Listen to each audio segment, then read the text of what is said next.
அருட்பெரும் ஜோதி அருட்பெரும் ஜோதி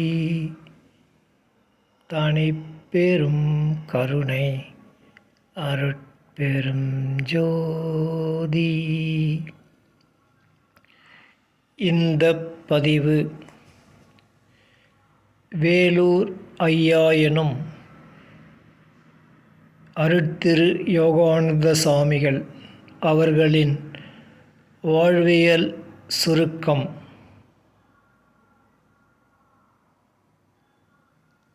அதில் இது பதிவு 1. சென்ற பதிவில் முன்னுரை மட்டும் வாசிக்கப்பட்டது. இப்பதிவிலிருந்து அந்நூலின் வாசிப்பு தொடங்குகின்றது. முன்னம் தெரிவித்தபடியே சிறு சிறு பகுதிகளாக பதிவுகளாக வெளிவரும். அதில் இது பதிவு 1.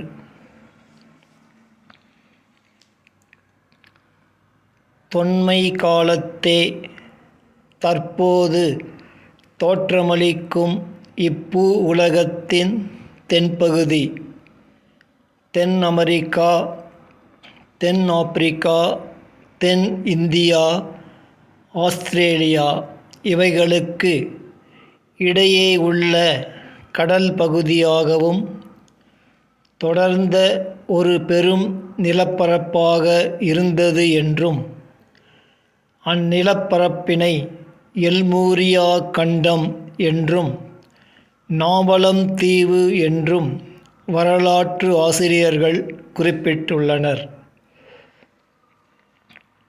எல்மூரியா கண்டம் என்பது பகல் பொழுது மிகுந்த இடம் என்பது. லெமூரியா கண்டம் என மருவி வழங்கப்பட்டு வருவதாக கொள்ள வேண்டும். ஏனெனில் தமிழ் மொழியும் சிவநெறியும் உலகெங்கும் வழங்கி வந்தன என்கிற வரலாற்று உண்மையின் அடிப்படையில் தமிழ்மொழி மரபின் வழி எல்மூரியா என்பதே வழக்காகும். மேலும் நா கோடாமை கோடி உறும் என்னும் ஔவை அம்மையின் வாக்குப்படியும் கற்பெனப்படுவது சொல் திறம்பாமை என்னும் மொழிக்கு ஏற்பவும், சொல் தவறா நாவன்மை மிக்கோர் வாழும் இடம் என்னும் சிறப்பு கருதியே நாவலம் தீவு எனவும் வழங்கப்பட்டுள்ளது. தவிர பரதகண்டம் என்னும் சொல் வழக்கும் உண்டு. அதாவது பரத்தை இகத்தே கொண்டு வாழும் மக்கள் உறையும் இடம் என்னும் பொருள் உடைத்ததாம். அந்நிலப்பரப்பின் வடபகுதி கடல் பரப்பாக இருந்தது என்றும், காலப்போக்கில் இயற்கை மாற்றத்தினால் நிலப்பரப்புகள் சில கடலால் அமிழ்ந்தும், கடல் பகுதிகள் சில நிலப்பரப்பாக எழுந்தும் இப்போதைய இப்பூ உலகாக, அதாவது அமெரிக்கா, ஐரோப்பா, ஆப்பிரிக்கா, ஆசியா, ஆஸ்திரேலியா கண்டங்களாகவும் பற்பல தீவுகள் உடையதாகவும் உருப்பெற்றது என வரலாறு கூறுகிறது. தொன்மை நிலப்பரப்பு, அதாவது நாவலம் தீவு காலத்தால் நவகண்டமாக பிரிந்தது எனவும், அந்நிலப்பரப்பின் மையத்தில் மேருமலை இருந்தது எனவும் வரலாற்றான் அறியப்படுகின்றது. தாயுமான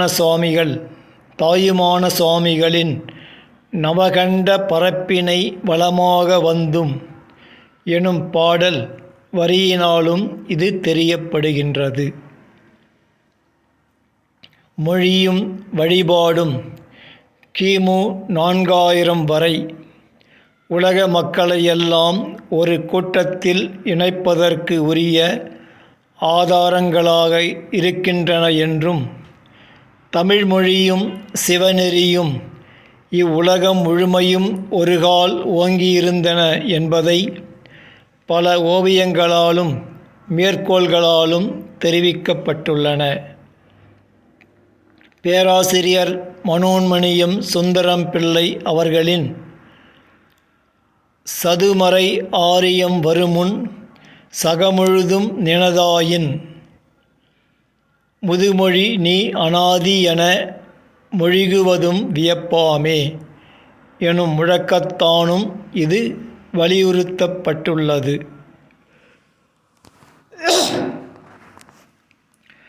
மேற்கூறிய நவகண்டத்தில் குமரிக்கண்டம் ஒன்று.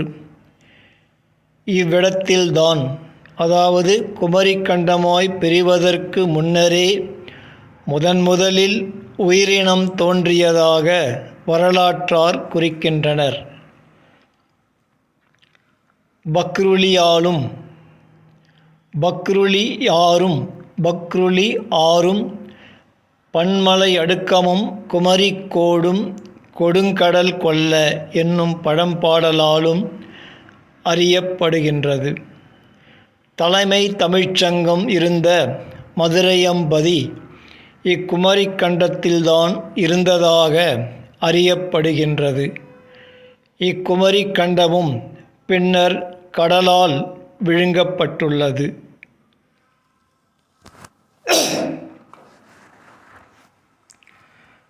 வள்ளல் பெருமான் அருள்வாக்கின் மூலம் அறிய வந்துள்ள இவ் அண்ட வெளியிலே உள்ள அனந்த கோடி உலகங்களில் இப்பூவுலகமும் ஒன்று.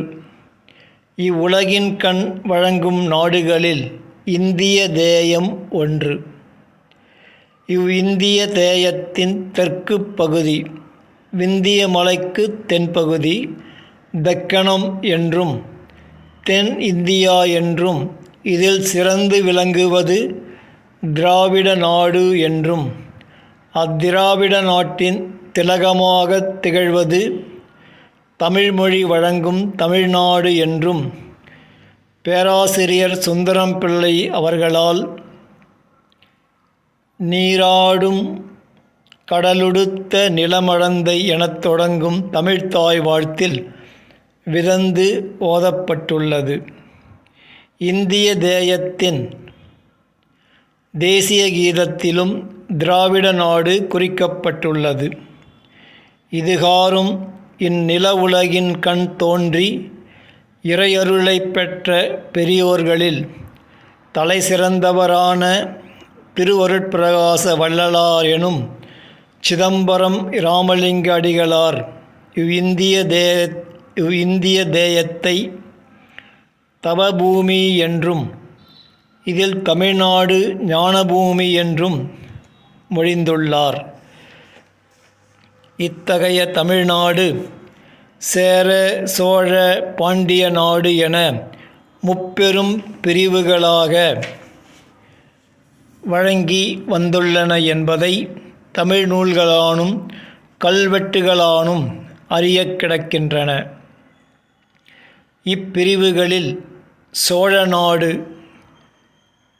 பொன்னி எனும், அதாவது வான் பொய்ப்பினும் தான் பொய்யா சிறப்புடன் விளங்கும் காவிரி ஆற்றினால் வளமூட்டப்பட்டு செந்நெல்லும் கன்னலும் வாழையும் தெங்கும் கொழிக்கும் பொருள் வளமும் இயற்கை எழிலும் வான் நோக்கி விளங்கும் கோபுரங்களை உடைய சிறந்த பெருங்கோயில்களையும் உடையதாக விளங்குகிறது.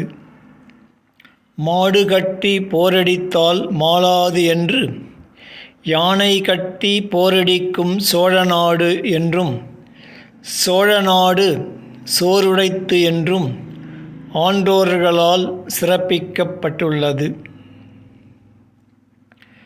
இத்தகைய சிறப்பு பொருந்திய சோழ நாட்டின் கண் ராஜராஜ சோழன் எனும் புகழ்மிக்க பெரும் மன்னனால் எழுப்பப்பட்ட பெருங்கோயிலை உடைய தஞ்சை மாவட்டத்தின் கண் விளங்கும் திருத்தலமாம் ராஜமன்னார் கோயில் என்னும் ஊரின் கண் கோவிந்தசாமி எனும் பெருமகனாருக்கும் அமிர்தம்மாள் எனும் பெருமாட்டிக்கும் சித்தார்த்தி ஆண்டு ஐப்பசித் திங்கள் 11ஆம் நாள் 27/10/1919 திங்கட்கிழமை இரவு 8:15 மணிக்கு கேட்டை நட்சத்திரம் 2ஆம் பாதத்தில் தோன்றியவர் வேலூர் ஐயா எனும் யோகானந்த அடிகள் ஆவார்.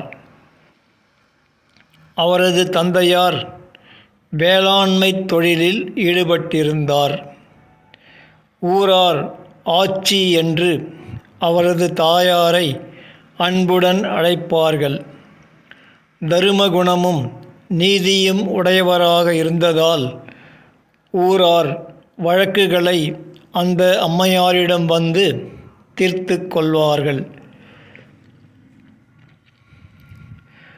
அவர்களுக்கு பல ஆண் குழந்தைகள் பிறந்தும் நிலைக்காது கடைசியாக ஒரு பெண் குழந்தை பிறந்து நிலைத்துள்ளது.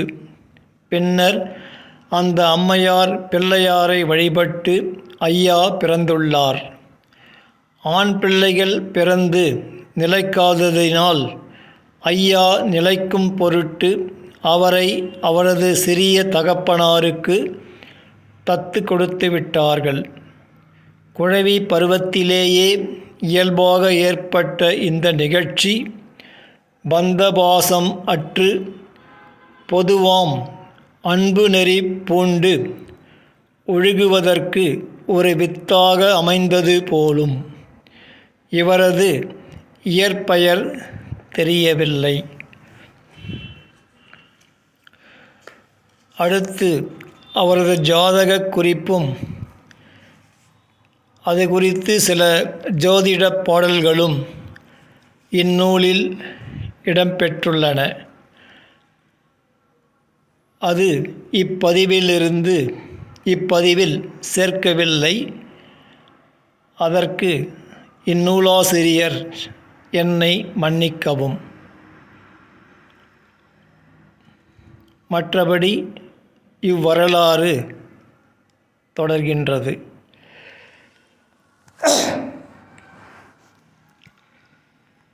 தன்னை அறிந்தவன் தன்னை மறைப்பன், தன்னை அறியாதவனே தன்னை காட்டுவன் என்னும் மறைவழி ஒழிகியதாலேயே தமிழ் சான்றோர்களின் வரலாற்று உண்மைகள் கிடைப்பது அரியவாயின. அவ்வழியே நின்று ஒழுகும் நமது ஐயா அவர்களுக்கும் அவரது வரலாறு குறிக்கப்படுவது உடன்பாடு அன்று.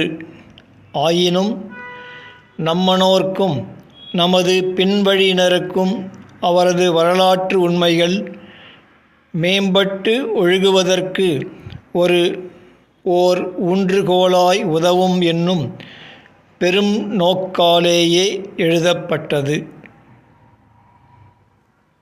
ஐயா அவர்கள் ஊழ் வேறு உணர்வு வேறு என்றும் அதனால் பெரியோர்களின் ஊழ்வழி வரலாற்றினும் உணர்வு வழி வரலாறே பயன்படத்தக்கது என்றும் வலியுறுத்துவார்கள். ஊழ்வழி வரலாறு என்பது உடலை பற்றியது, உணர்வு வழி வரலாறு என்பது உயிரை பற்றியது.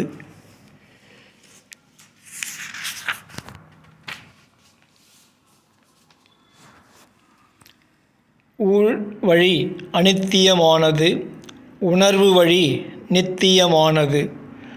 ஆதலின் நித்தியத்தை விழைவோர் அனித்தியத்தை நாடின் பயன் என்னாம்.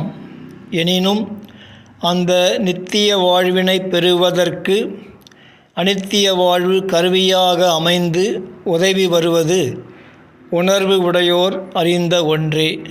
ஆதலின் ஐயாவின் உணர்விலே விளைந்த அருள்மொழி அமுதினை உண்டு மகிழும் முன் ஊழ் வரலாற்றின் சில சிறப்பு அம்சங்களை தெரிந்து கொள்வது பயன் விளைய உதவும் அன்றோ.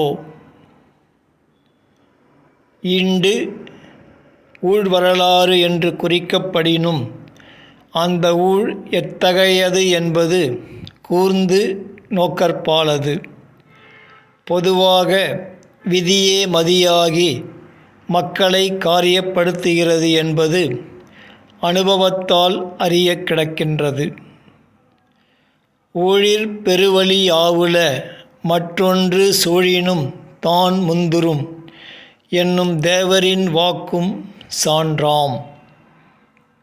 அந்த ஊழ் எவ்வாறு அமைகின்றது என்பதை நோக்கின், ஒருவன் செய்த வினையே அவனுக்கு ஊழாக மதியாக அமைந்தும், செய்கின்ற வினையே வருங்காலத்து ஊழாக அமைந்தும் அவனை காரியப்படுத்துகின்றது என்கிற உண்மை அறிய கிடக்கின்றது. முற்பகல் செய்யின் பிற்பகல் விளையும் என்னும் முதுமொழியும் நோக்குக. எனினும் ஊழையும் உப்பக்கம் காண்பர். விதியை மதியால் வெல்லலாம் என்னும் அனுபவ மொழியானும் ஒளவை பிராட்டியாரின் சிவாய நம என சிந்தித்திருப்போர்க்கு அபாயம் ஒரு நாளும் இல்லை, உபாயம் இதுவே மதியாகும் அல்லாதவர்க்கு விதியே மதியாய் வரும் என்னும் திருவாக்கானும் மதியை விதியாக மாற்றலாம் என்னும் உண்மை அறியப்படுகின்றது. இந்த உண்மை எங்கனம் அறியப்படும்? இதற்கு சான்று உள்ளதோ எனின் உளது. நமது ஐயா அவர்களின் ஜாதக கோல் அமைப்பும் அக்கோல் அமைப்புகளின் காரியப்பாடு குறித்து விளக்கம் கூறும் ஜோதிட நூல்பாக்களும் ஐயாவின் வாழ்க்கையுமே இதற்கு சான்றாம். ஆக இங்கு இவ்வரலாற்றினை ஐயாவின் ஊழ் வரலாறு என்று குறிப்பதும் பெரும் பொருந்தாவாம். ஐயாவின் உணர்வு வரலாறு என்று குறிப்பிடுவதே சால பொருந்துவனவாம். ஏனெனின் முந்தை பிறப்பின் மதியே உணர்வே இப்பிறப்பின் விதியாக அமைந்துள்ளது.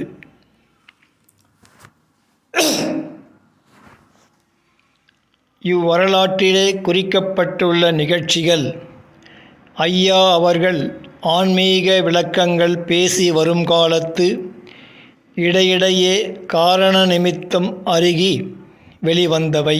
அதனால் முடிந்தவரையில் அவைகள் நினைவு கூர்ந்து எழுதப்பட்டன. அதனால் மேலை நாட்டவர் வரலாற்று நூல்களில் காணப்படுவது போன்று நிகழ்ச்சிகளுக்கு ஆண்டு, மாதம், தேதி, நாள் இடம்பெறவில்லை. மேலும் ஐயா நான் அசல் இல்லை என்றும் அருளின் ஏகதேச விகற்பமே என்னும் விளக்கமும் பெற்றிருப்பதனால் தன்னை காட்டிக்கொள்ள விரும்பவில்லை. அதனால் நடந்த நிகழ்ச்சிகளுக்கு குறிப்புகள் வைக்கப்படவில்லை.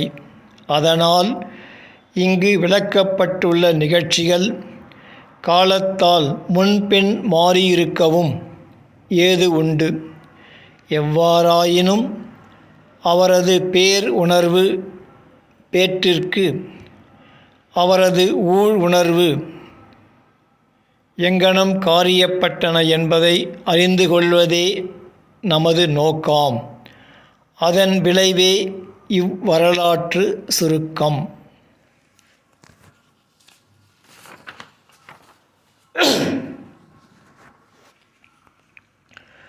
5 வயது முதலே ஊரிலே ஆண்டுதோறும் நடந்து வரும் சிறு தொண்ட நாயனார் விழாவிலே உலா வரும்போது முன்னால் அன்னக்கொடி ஏந்தி வந்ததும் யாசிப்போர் வரின் சிறிது காலம் தாழ்த்தினும் வீட்டில் வடித்திருக்கும் உணவில் அளவு பாராது கொண்டு வந்து போட்டுவிடுவதனால் வீட்டில் உள்ளோர்களுக்கு உணவு பற்றாது போவதும் அறிந்த அவரது தாயார் அவர் வீட்டில் இருந்தால் யாசிப்போர் தெருக்கோடியில் வரும்போதே தயாராக உணவை கொண்டு வந்து வைத்திருப்பார்கள் என்பதும் ஈகை அவருடன் பிறந்த குணம் என்பதற்கு ஓர் எடுத்துக்காட்டாம்.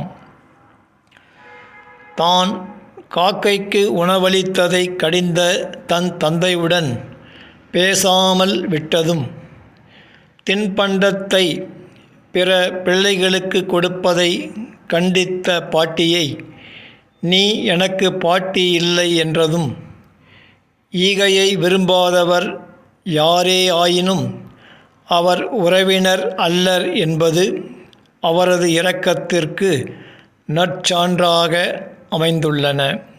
அன்றியும் சிறு பிள்ளைகள் நடித்த மார்க்கண்டேயர் நாடகத்தை 5 வயதிலே கண்ணுற்ற அவர் அம்மார்க்கண்டனேயோடு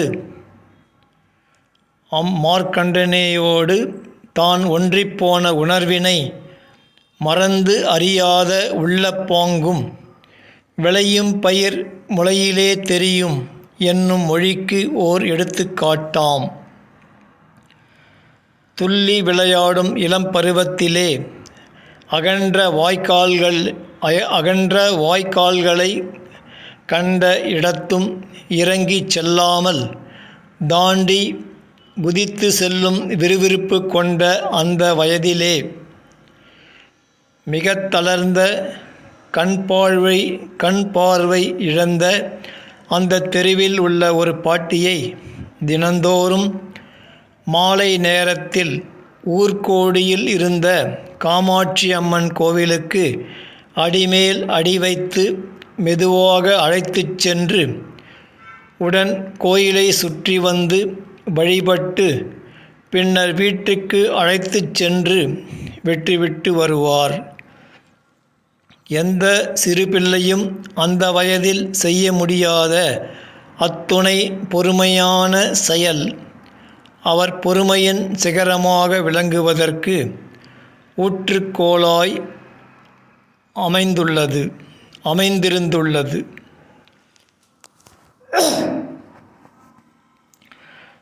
பெற்றோர்கள் முறையாக அவரை பள்ளியில் சேர்க்கும் முன்னரே மற்ற பிள்ளைகளுடன் தானும் பள்ளி சென்றபோது ஆசிரியர் இங்கு வந்தா என வினவ படிக்க வந்துள்ளேன் என பகர அதற்குரிய ஏற்பாடுகளை ஆசிரியர் அறிவித்தபடி பின்னர் செய்து தந்து ஆரம்ப கல்வி பயின்று முடித்து உயர்கல்வி பயில ஃபின்லே உயர்நிலைப் பள்ளியில் சேர்ந்தார். எனினும் பள்ளி கல்வியில் அவரது மனம் முழுமையாக ஈடுபடவில்லை. வகுப்பறையில் ஆசிரியர் கேட்ட வினாக்களுக்கு விடை பகராததினால் சில பிள்ளைகளை சுட்டி அதில் ஐயாவும் ஒருவர் நீங்கள் தேர்வில் வெற்றி பெறுவது கடினம் என்று கூறி மேட்டூர் அணை கட்டுமானம் பற்றிய முழு பாடத்தையும் நாளை நீங்கள் ஒப்பிக்க வேண்டும் என பணித்துள்ளார்.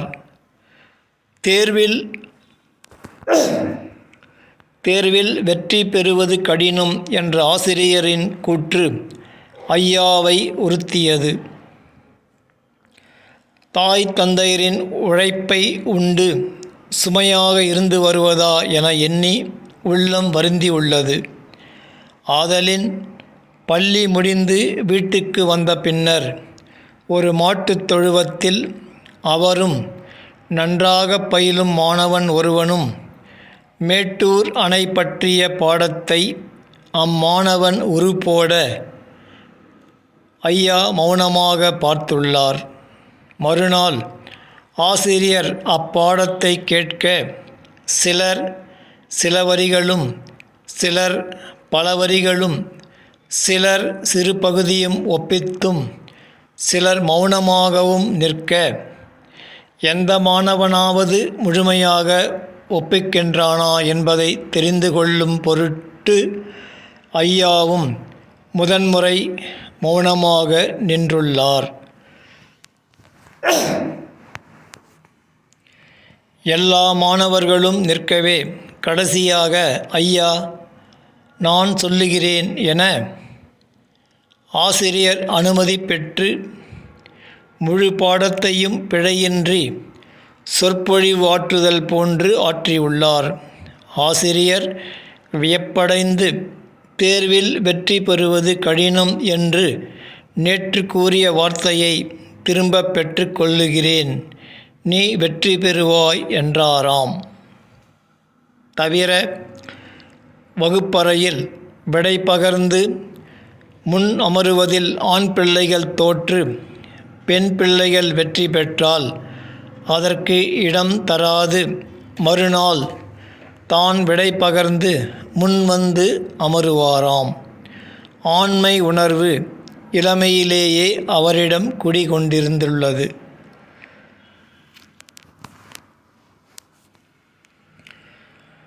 இதிலிருந்து பள்ளி படிப்பில் அவரது மனம் முழுமையாக ஈடுபட்டிருந்தால் எந்த மாணவரும் அவருக்கு முன் நிற்க இயலாது என்பது வெளிப்பாடு. விளையாட்டுகளிலும் ஓவியம் வரைதலிலும் சிறந்து விளங்கியுள்ளார். மல்யுத்த விளையாட்டில் தனக்கு ஈடான பிள்ளைகளுடன் விளையாடாது தனக்கு முதிர்ந்த பிள்ளைகளுடன் விளையாட முன்வருவார் என்பதனால் அது அவரது உள்ள முதிர்ச்சியையும் திண்மையையும் காட்டுகிறது. பள்ளியின் மிகச்சிறந்த ஓவிய ஆசிரியர் திரு நாகலிங்கம் பிள்ளை என்பவரிடம் எப்பிள்ளையும் நற்சான்று பெறுவது முயற்கொம்பாம்.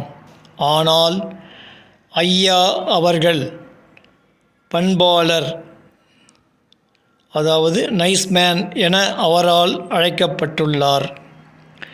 ஐயாவுடன் பயின்று பின்னர் சென்னையில் சிறந்த ஓவியராக விளங்கிய பாலசுந்தரம் பாலு ஆர்ட்ஸ் என்பவர் மேற்படி ஓவிய ஆசிரியரிடம் எருமை என பட்டம் பெற்றவர் எனின், ஐயாவின் ஓவிய கலைநுட்பம் எத்தன்மையதாகும் என்பதை நாம் ஒருவாறு உய்த்து உணரலாம்.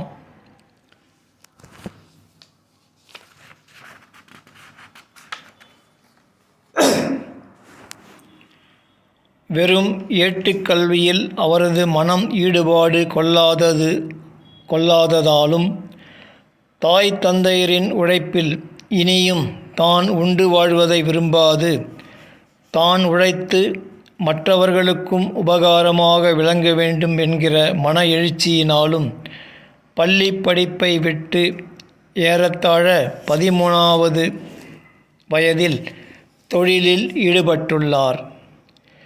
எந்த தொழிலையும் பார்த்து மிக குறுகிய கால அளவிலேயே தானே செய்யக்கூடிய இயற்கை ஆற்றல் அமைந்திருந்த காரணத்தால் பல தொழில்களில் ஈடுபட்டுள்ளார். அச்சகத்தில் எழுத்து கோர்வை, அதாவது கம்போஸ் செய்தல், அக்கால நிலைப்படி காலால் பொறிகளை மிதித்து தாள்களில் எழுத்துக்களை பதிப்பித்தல், எண்ணெயில் இயங்கும் மிகப்பெரிய சக்கரங்களை கொண்ட நெல் அரைவை செய்யும் பொறிகள் போன்றவற்றை அந்த இளம் வயதில் அச்சமின்றி சக்கரத்தின் மீது ஏறி சுழற்றி இயக்குதல் முதலியவற்றில் ஈடுபட்டுள்ளார். ஒரு சமயம் நீர் இறைக்கும் பொறி ஒன்று நன்றாக இயங்கியும் நீரை மேலேற்ற முடியாது பழுதுற்ற குறையை பழுது பார்ப்பதில் சிறந்த ஒருவரால் பலமுறை முயற்சித்தும் சிறிது நேரம் நீர் வந்து பின் நின்றுவிடும் அளவிற்கே முடிந்தது.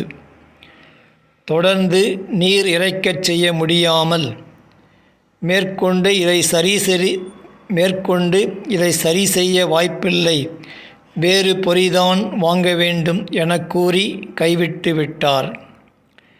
அதை அங்கிருந்து பார்த்திருந்த ஐயா, இதை சரி செய்ய முடியுமா என நான் முயன்று பார்க்கிறேன் எனக் கூறி, நீர் மேலேற வெற்றிடம் உண்டாக்கி நீர் உறிஞ்சி மேலேற்றும் கருவியில் குறையிருப்பதாக யூகித்து அதனை பிரித்து பார்த்து குறை அறிந்து சரி செய்த பின்னர் நீர் அருவியில் கொட்டுவது போன்று வந்து கொட்டியதை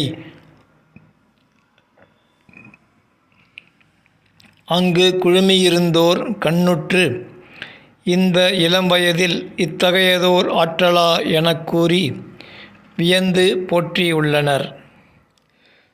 தொழில்களில் மட்டும் அன்று, நீச்சலிலும் அவ்விதமே. அந்த ஊர் கீழ்க்கோடியில் ஒரு கரையிலிருந்து மறுகரைக்கு நீந்துவது கடினம் என்று கூறும் அளவிற்கு உள்ள மிகப்பெரிய குளத்தில் கோப்பிரளயம் என வழங்கப்படுவது, தன் வயதுக்கு மிகைப்பட்டவர்களுடன் போட்டியிட்டு முந்தி நீந்திச் சென்று வெற்றியும் கண்டுள்ளார்.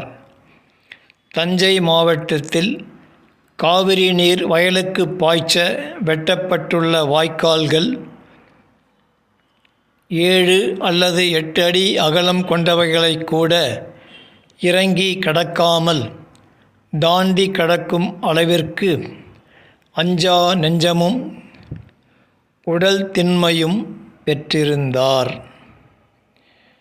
இத்துடன் இப்பதிவு முற்று பெறுகின்றது.